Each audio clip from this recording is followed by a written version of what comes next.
Hi, I am Nick Shell, a certified Enneagram coach. I happen to be a counterphobic 6-wing 7, which means I have a lot of fear about losing what I already have when it comes to social circles and security and that sort of thing. That's what kind of 6 I am personally. But what I thought, I want to make a quick video because, here's the new year, 2023, and people tend to associate January 1st with New Year's resolutions, which I've always mocked. You can imagine, with me being a counterphobic 6, why do I mock them? I'll tell you why. And I heard someone say this last week, so a week before the new year. They said, yeah, well, my New Year's resolution is going to be to stop procrastinating. Good luck with that. You're going to wait for an arbitrary date on a calendar next week, next year, before you stop procrastinating? Yeah. Someone tells me that person who said that, they're not going to change. And that's been my whole thing. If I care enough to change my life, my lifestyle, and make it better, I'm not going to wait. I'm going to be assertive and I'm going to do whatever it takes to do the thing to become better. I don't want to self-sabotage myself by delaying it, putting that for a future date. That is cheating myself.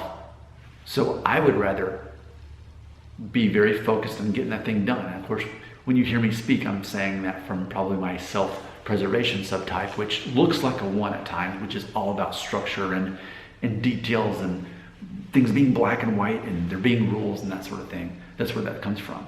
So for me, I'm never a person who needs inspiration. I'm more than inspired, and if anything, I have to tone it down because I have been described by other people as high-strung. That's part of having that inside of me, though. I want stability, I want structure, so I end up being the person who provides that for my own life and for other people. So if you've enjoyed this little short video, just remember, if you hit like, more of these videos will show up in your news feed. And yeah, I would love to hear from you in your comments. How do you feel about New Year's resolution? Can you relate to me that it's really silly? If you want to change your life, change it right now, whether it's January 1st, whether it's July 1st, whether it's October 25th, it doesn't matter. Just change your life right then and there. Otherwise, let's face it, you're probably not going to do that change. That's why for me, my resolution for this year, if I have one, it's not to change who I am. Last year was about discovering who I am, and I think I've done a good job of that, understanding I'm a counterphobic 6. But for me this year, I'll say this now, and let's wait for this to actually happen. But I'm actually in the process of writing a book about Enneagram.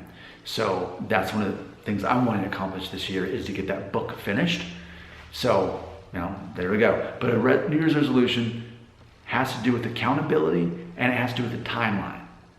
Otherwise, it's just a fantasy. So it's a matter of determining how soon in the year do I want to get this accomplished and who's going to help me, hold me accountable to this ultimately and ask me about this. What's my plan and strategy? Not just, I wish I could lose 10 pounds. Well, what's the strategy? What's the timeline? What's the accountability?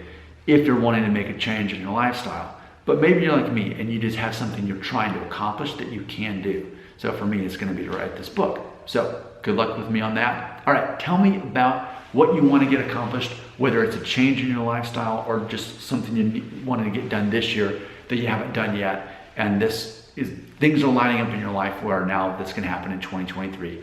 Tell me about your New Year's resolution